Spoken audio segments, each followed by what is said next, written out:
Guys, make sure you stay until the end. We want to share one good advice with you. If you make that simple mistake, you may end up spending thousands of dollars on parts and repairs, diagnostics that you may actually not even need. Make sure you stay until the end. We'll explain what we're talking about.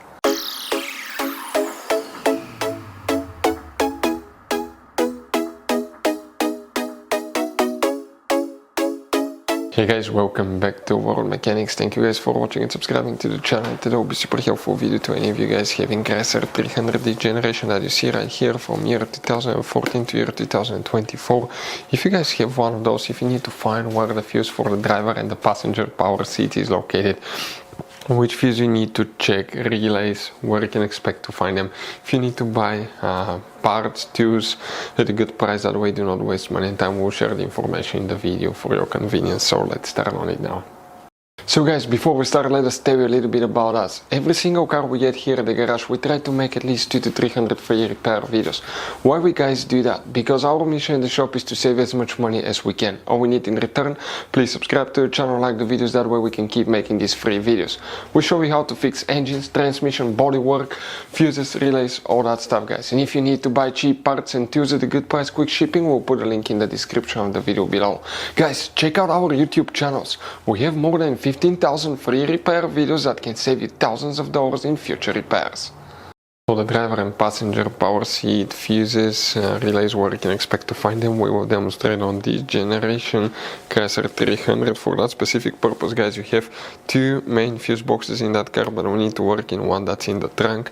So open the trunk, this is the carpet liner, lift it on the back side. Underneath you have the spare tire, this is the car battery, behind it you have a fuse box. Let us zoom in. This is a closer look. Here you have a few tabs that you need to press together, pull the cover up, and you're going to find a fuse box with a layout like this one here. Before we continue, let's explain quickly why it's always a good idea to test fuses and relays. Guys, it's very important to always test your fuses and relays. Why? Sometimes you may think you have a good fuse, guys. It's hard to tell. Look at those fuses, right? And sometimes, okay, you pull the fuse. Okay, I'm going to get the fuse puller and I'm going to remove one fuse.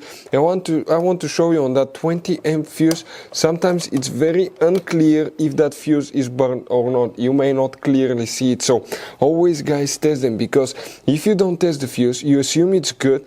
You end up spending money, time and diagnostics for problems that do not exist, guys. So you can just waste your money and time. Always test your fuses, always test relays. We will put links in the description of the video below where you can find, guys, a video for testing a fuse and testing a relay that will explain everything that you need to do. If you guys need to buy any parts, tools for your Dodge Ram, fuses, relays at a really good price, quick shipping, that way you do not waste money and time, we're going to put a link in the description of the video below for your convenience. Please check it out. Here guys, what we need to do, let's go ahead and zoom in a little bit. So now, if you pay attention here guys, okay, let us show you now.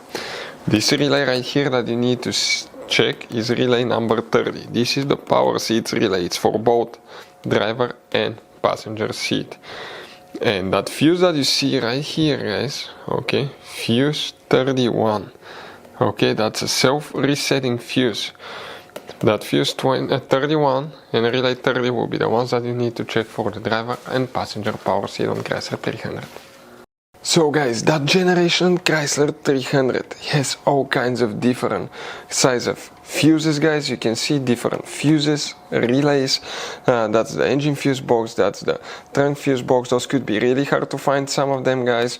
And if you're in the middle of nowhere, you need a replacement, you cannot get one, you may be stuck, guys. So we will recommend to buy some, put in the glove box for peace of mind, keep some spare ones.